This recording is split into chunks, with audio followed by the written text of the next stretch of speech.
आता अधकरणाच्या पहिल्या समय समजा, अधकरणाच्या पहिल्या समय पूर्वी समजा एवढा स्थितीबंध होत होता, 1000 समय होत होता धरा मानलेलं, आणि तो अनंत कोडाकोडी सागर आहे, त्यात तो 1000 आहे समजा. मग एक अंतर अधकरणाच्या पहिल्या समयात आला की ह्या मध्ये पल्ल्याचा संख्यात्मक भाग कमी बंद होणार, पल्ल्याचा संख्यात्मक भाग कमी बंद होणार. इथं आपण एक 5 समय घेऊया, जिथे 995 समय बंद होणार, स्थितीबंध कमी झाला. कारण स्थिती वाढत चालले ना, मग स्थितीबंध कमीच होत जाणार. मग अंतर्मुहूर्त काळापर्यंत एवढाच होत जाणार. एक अंतर्मुहूर्त काळ समान सेम स्थितीबंध होणार.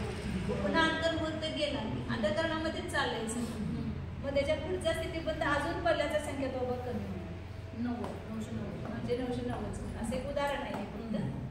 पुन्हा अंतर्मुहूर्तापर्यंत सेम असाच होणार.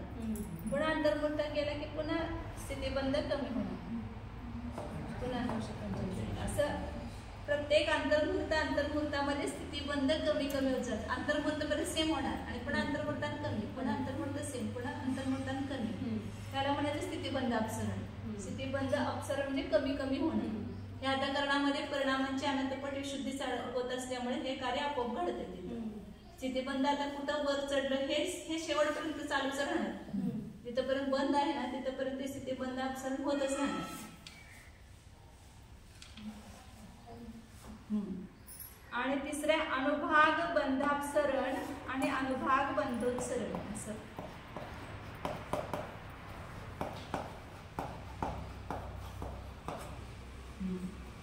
अनुभाग, आता इथं नाव लिहिलं नाही, मी सांगायला तुम्हाला कुठं पण असं नाव लिहिलेलं असणार नाही, परंतु बंधोत्सरण असं नाव कुठं देत नाही तुम्ही, परंतु ते होते तसं.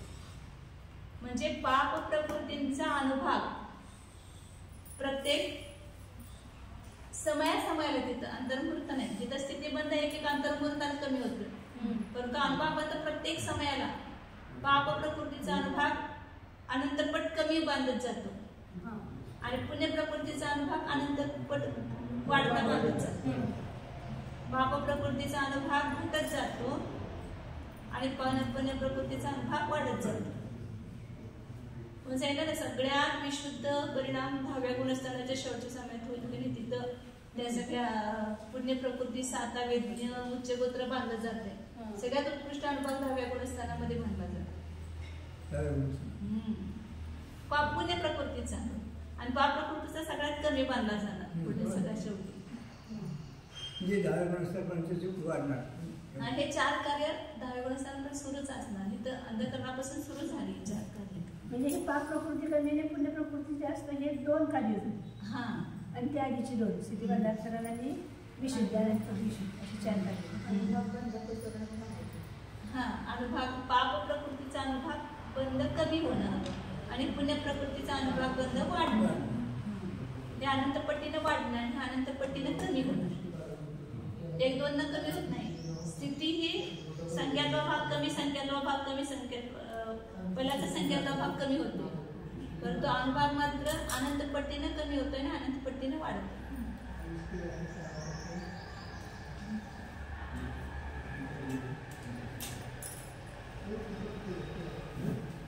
आणि पुण्य प्रकृतीचा अनुभाग बंध अनंत पट्टीने वाढत जातो. अनुभाग बंधोत्सरण, उत्सरण म्हणजे वाढणं. तेच म्हणजे हा शब्द कुठे तुम्हाला सापडणार नाही, परंतु मी चौथ्याचं नाव काय? म्हणजे पाप प्रकृतीचा अनुभाग बंध अनंत पट्टीने कमी होतो आणि पाप पुण्य प्रकृतीचा अनुभाग, ज्या पुण्य प्रकृती बांधल्या जाते, दोन्ही प्रकृती बांधल्या जाते 10व्यापर्यंत, पाप प्रकृती पण पुण्य प्रकृती पण. घाती कर्म पापच आहे सगळं.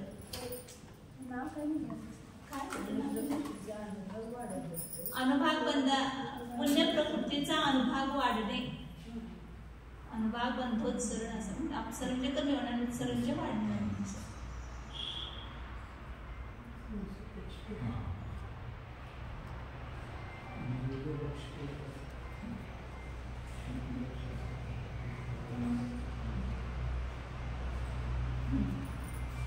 तर हे आदरकरण कुठल्या गुणस्थाना झालं? 7व्यामध्ये 700 अप्रमत्त म्हटलं त्याला. 700 अप्रमत्त सातवीचा शेवट. हा जे अंतर्मुहूर्त आहे तोच आपण काय किती आहे अंतर्मुहूर्त. 7व्या गुणस्थानाचा त्याच्यामध्ये छोटा अंतर्मुहूर्त घ्यायचा. त्या गुणस्थानाचा काय मोठा अंतर्मुहूर्त, हा छोटा अंतर्मुहूर्त. आता पुढचा गुणस्थान आहे अपूर्वकरण. आता हे अपूर्वकरण होते त्याला एक स्वतंत्र गुणस्थान ठेवलेलं आहे. हा अनुभाग बंधोत्सरण म्हणजे पुण्य प्रकृतीचा अनुभाग अनंत पट वाढत जातो. अनुभाग बंधोत्सरण.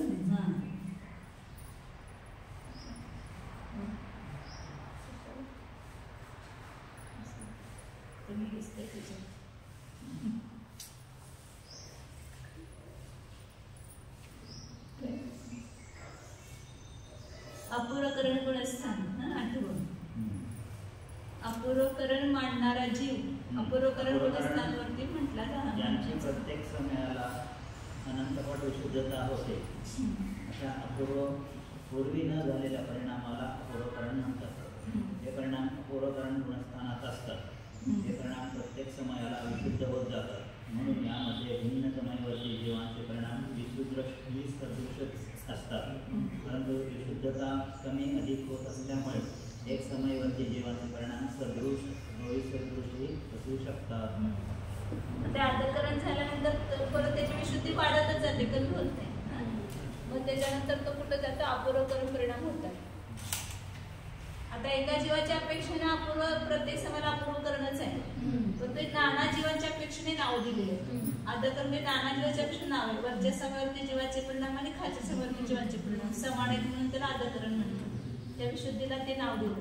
आता पुढच्या विशुद्ध परिणामाला नाव काय आहे अपूर्वकरण.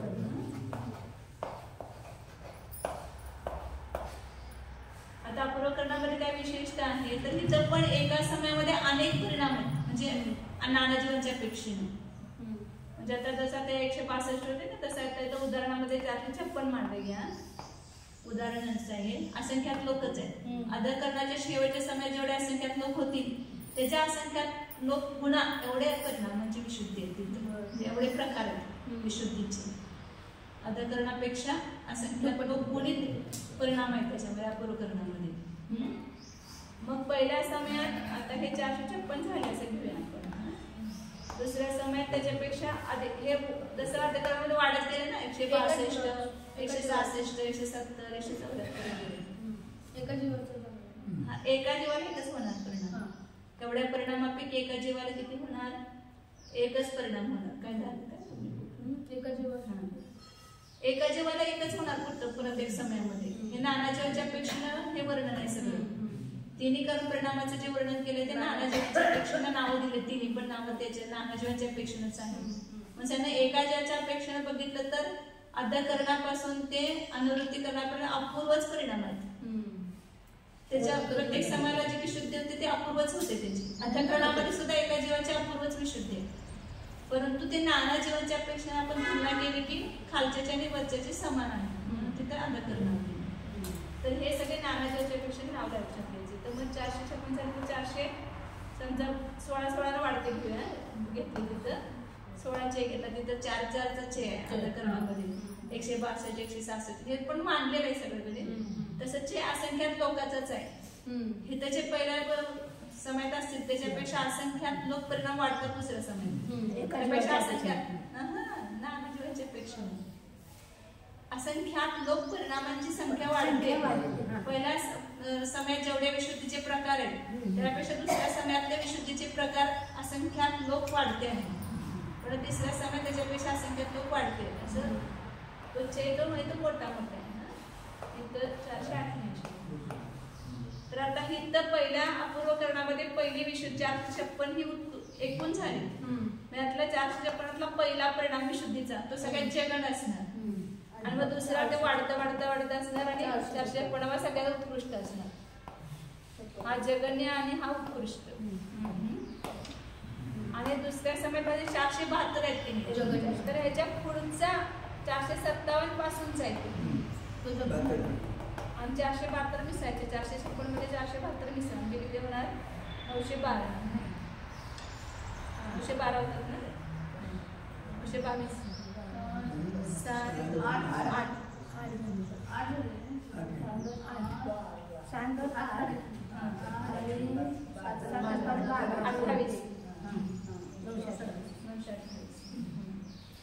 तर हा इथला जगन्य आणि हा इथला उत्कृष्ट. म्हणजे आता पहिल्या समयातली विशुद्धी पुढे आली नाही. तिथं पहिलीची 40 ते 19 होती, 30 दुसऱ्या समयात पण आली होती.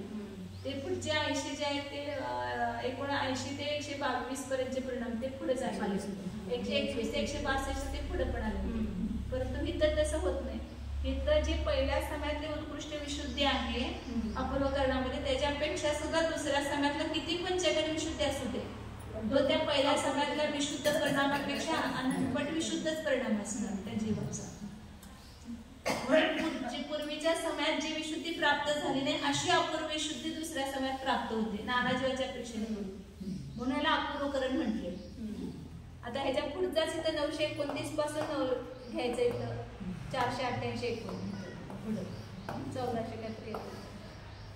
8 आणि 8 16 चला 1 8 आणि 10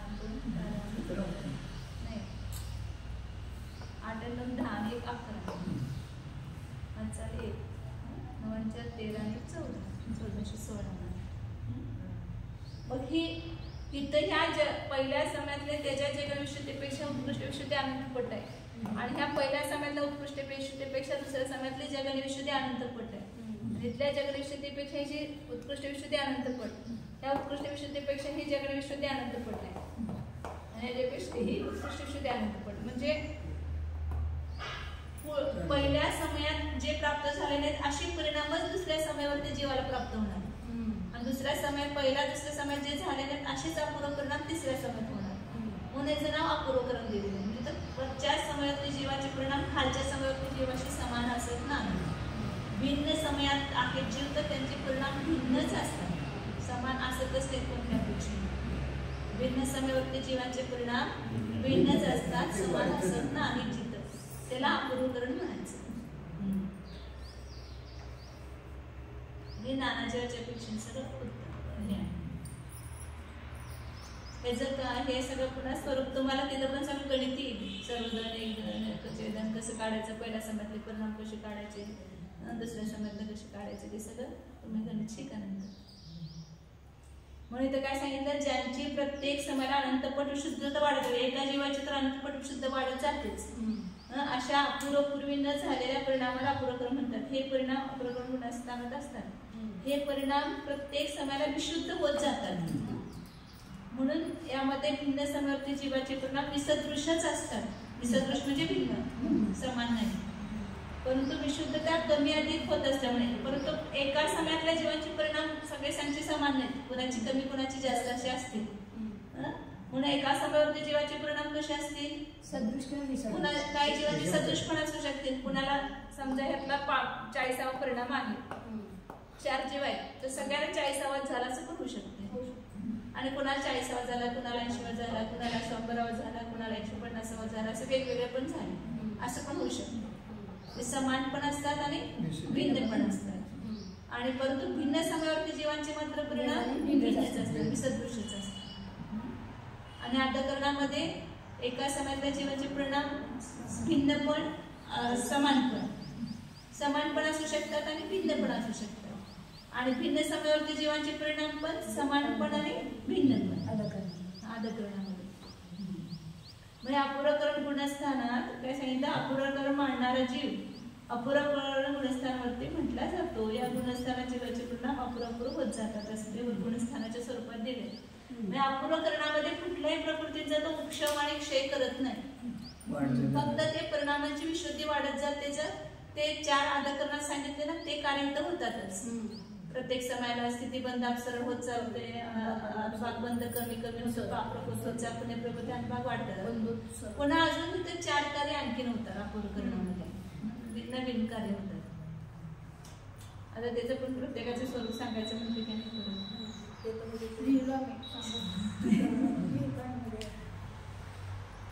गुणश्रेणी निर्जरा पहिलं, असंख्यात पट गुणश्रेणी निर्जरा. दुसरं स्थिती कांडक घात, असंख्यात गुणश्रेणी निर्जरा. संख्यात पट असंख्यात गुणश्रेणीचं म्हटलं तरी चालतंय, असंख्यात पट म्हटलं तरी चालतंय. असंख्यात जे गुणश्रेणी निर्जर आहे त्याचं हे मुख्य हेडिंग. दुसरं आहे स्थिती कांडक घात. तिसरं आहे वेळ झाला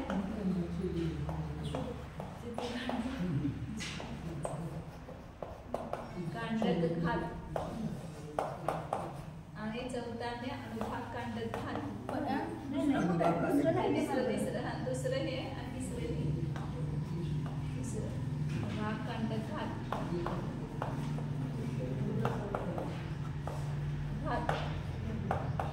आणि चौथा आहे गुणसंक्रमण.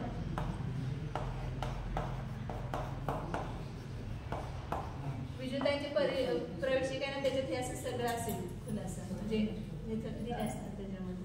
मी पण वाचल्याने सगळं त्याच्यात. हा हे पहिलं काय सांगितलं गुणश्रेणी असंख्यात गुणश्रेणी निर्जरा म्हटलं तरी चालते नसतं. गुणश्रेणी निर्जराचं चालतंय त्या संख्यात पण निर्जरा होत चालते. तर इथं गुणश्रेणी निर्जरा होते म्हणजे काय होतंय तर प्रत्येक समयाला जे कर्म उदयाला येतात निघून जातात निर्जरा होते ती असंख्यात पट निर्जरा होते. ते मागं तुम्हाला असं दाखवलं होतं मी ते पहिल्या समयापेक्षा दुसऱ्या समय जास्त.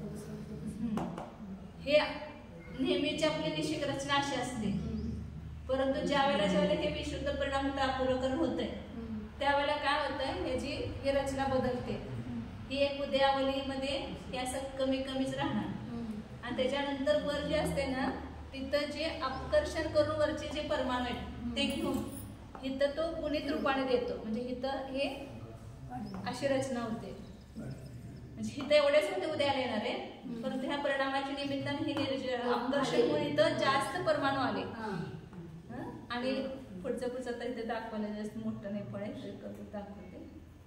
मग ह्याच्यापेक्षा दुसऱ्या समयात असंख्यात पट देणार, त्याच्यापेक्षा दुसऱ्या समयात असंख्यात पट अशी नावे मग हे निषेध मोठा होत जाणार. म्हणजे अंतर्मूर्तापर्यंतचे आयाम असतो त्याचा. त्या अंतर्मूर्तापर्यंत जे कर्म उदयाला येणार म्हणजे ते देणार ते असंख्यात गुणित रूपाने देणार. काय झालं तर काय म्हणणार की असंख्यात गुणी निर्जरा होते तिथं. हे सगळीकडे जिथं जिथं अपूर्वकरण होतंय ना तिथे सगळीकडे हे कार्य होतात. पहिल्या गुणस्थानात प्रथमशय सम्यक्त होताना, द्वितीयक्षम सम्यक्त होताना, शाही सम्यक्त होताना, विसर्जन होताना सगळीकडे जिथं जिथं अपूर्वकरण होईल ना तिथे हे 4 कार्य होतात. तर गुणश्रेणी निर्जरेचं चालत नाही. म्हणजे तर अंतर्मूर्तापर्यंत तिथं असंख्यात गुणित द्रव्य दिले त्यांनी आकर्षण करून तर ज्याला जीव ह्या आवली काय संपलं ह्या समयात येणार ना मग तिथं उद्या एकदम किती आला इथं एवढं एक समय प्रबद्ध आहे आणि तर असंख्यात समय प्रबद्ध द्रव्य असते. म्हणजे असंख्यात पट झालं. प्रत्येक समयाला तर सामान्य संसारामध्ये उदय किती येत असतो एक समय प्रबद्धाचा. जेवढे एक समयात बांधतो तेवढंच एक समयात उदयाला पण येते. अनेक समयात बांधलेलं एका समयात उद्यात येते आणि एका समयात बांधलेलं अनेक समयात उद्यात येत असते. तर हे आणि आकर्षण इथं दिल्यामुळे तर निर्जरा जास्त झाली. मग पुन्हा त्याच्या पुढच्या समयामध्ये ह्याच्यापेक्षा निर्जरा जास्त होणार असंख्यात पट. पुन्हा तिसऱ्या समयात त्याच्यापेक्षा असंख्यात पट. हे सगळं परिणामाची विशुद्धी जीव करतोय आणि आपोआप हे कार्य घडते तिथं कर्माची उदय. म्हणून कधी कधी असं होतं ना आपण दीक्षा घेतल्यावर जास्त अंतरा येतात किंवा तर हे असं निर्जर व्हायला लागते तिथं असंख्यात गुणी. मग ते असं आता कर्माची समजा जास्त उदयदान होऊन तिथं निर्जर होत असेल तर तिथं आपल्याला काहीतरी कार्य दिसणार ना नाही. अंतराय वगैरे सगळं कार्य काय तर पिढा होणार हे होणार ते होणार जो काय तो करणारच नाही. जो खरा ज्ञानी असेल तर तो आपुलता करणारच नाही ना तरच निर्जर होणार ना. परिणामाची विशुद्धीशिवाय निर्जरा कशी होणार. तर संकेश परिणाम असतील तर निर्जरा होणारच नाही. मग काय सांगितलं प्रत्येक सणाला असंख्यात पट कर्माची निर्जरा होणं. हे कुणाची होणार निर्जरा पुण्य प्रकृती असू दे पाप प्रकृती असू दे सगळ्यांचीच होणार. फक्त आयुकर्म सोडून आयुकर्म सोडून सात्विक कर्माची आणि जेवढ्या त्याच्या प्रकृती असतील त्या सगळ्यांची अशी असंख्यात गुणी निर्जरा होते अपूर्वकरणामध्ये. आणि पुढं हे जी गुणश्रेणी आयाम असतं ना, हा आता श्रेणीवर आहे की नाही, तर 10व्या गुणस्थानापर्यंत असणार हे आयाम किती असणार? हा आयाम 8व्या गुणस्थानाचा काळ, 9व्या गुणस्थानाचा काळ, 10व्या गुणस्थानाचा काळ त्याच्यापेक्षा थोडा अधिकच असतो.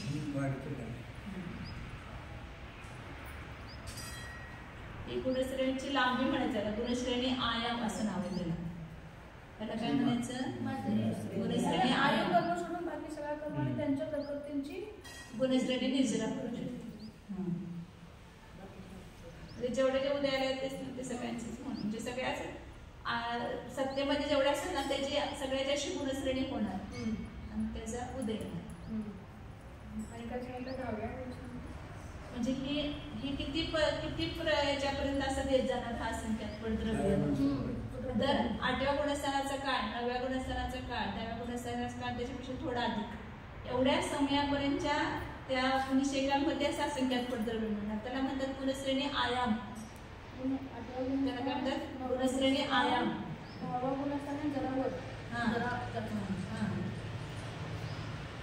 हे असं प्रत्येक ठिकाणी कुठं पण प्रथम समेत्रात पण करतो नाही, त्याला पण ते तिन्ही करण, त्या करण परिणामाचा जेवढा काळ आहे, अपूर्वकरण आणि वृत्तीकरण त्याच्या संख्या भाग अधिक, असे एवढं मोठं ते गुणश्रेणी आयाम असतं. काय म्हणून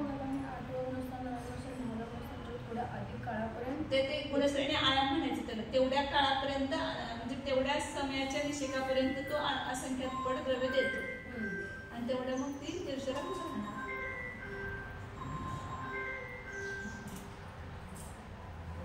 म्हणजे आपल्याला अजून समजत नाही असंख्यात गुण म्हणजे खूप असंख्यात गुण आहे. आता इथं समजा 100 परमाणू द्यायला आले, इथं किती येणार? 400. इथं किती येणार? 1600. इथं किती येणार? 6400. हे उदाहरण दिले. ह्या तिन्ही समयात मिळून निर्जरा झाली ना, त्याच्यापेक्षा पण जास्त निर्जरा एका समयात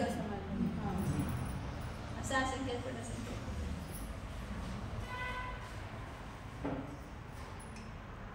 सगळं म्हणजे आपल्या परिणामांच्या विशुद्धीमुळे काय काय फायदा होतो ते लक्षात घ्यायचं. संकलेश परिणाम केले की सगळं घाटाच आहे.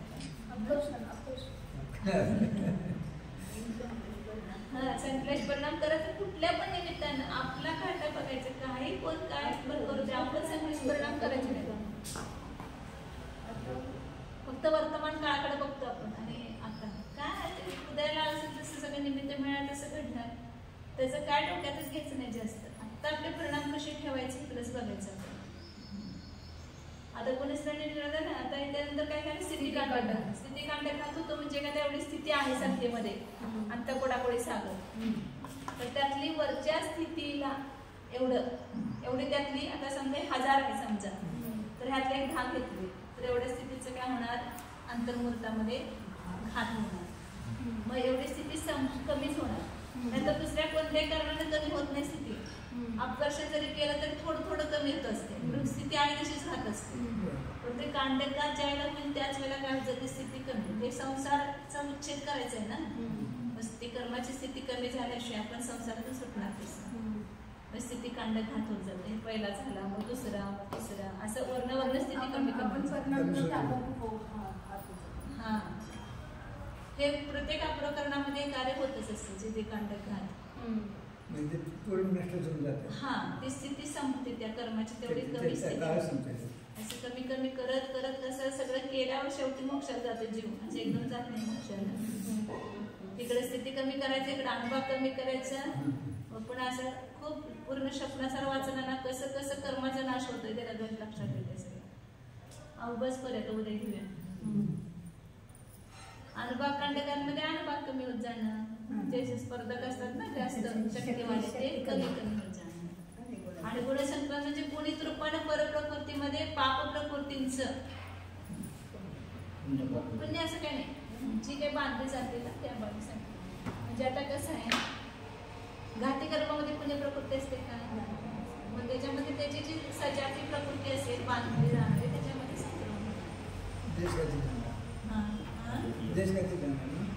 देशघात असं काही नाही. गुणसंक्रमध्ये काय बघायचं, सर्व प्रकृतीच बदलणार.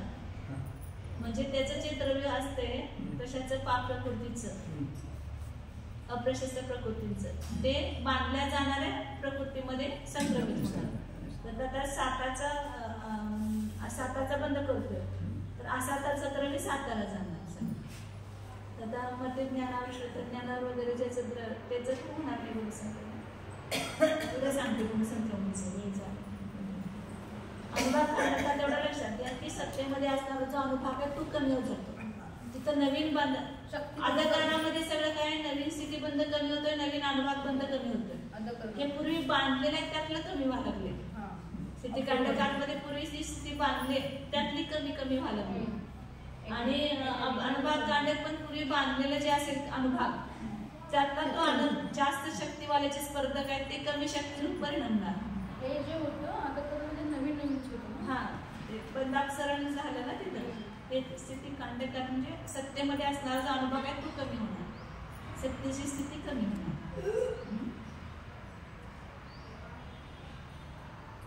मध्ये नवीन कार्य नवीन होत आहे.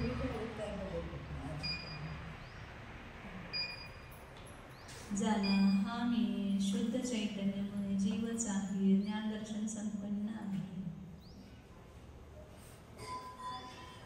आम्ही जाणतच आहे. आपल्या शुद्ध स्वरूपाला जाणत राहा. हे सगळे कार्य आपोआप घडतात.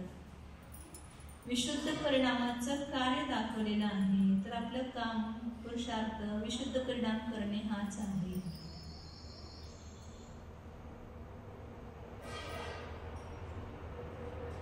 आणि परिणामांची विशुद्धी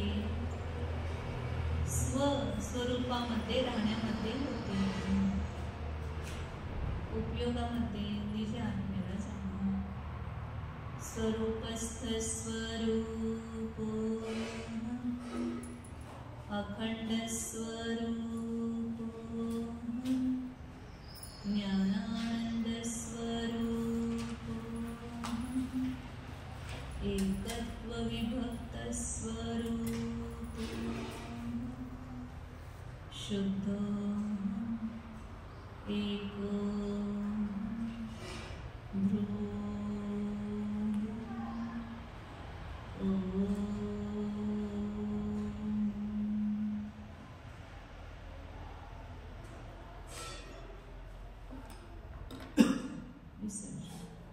नमो हरे अनंताय, नमो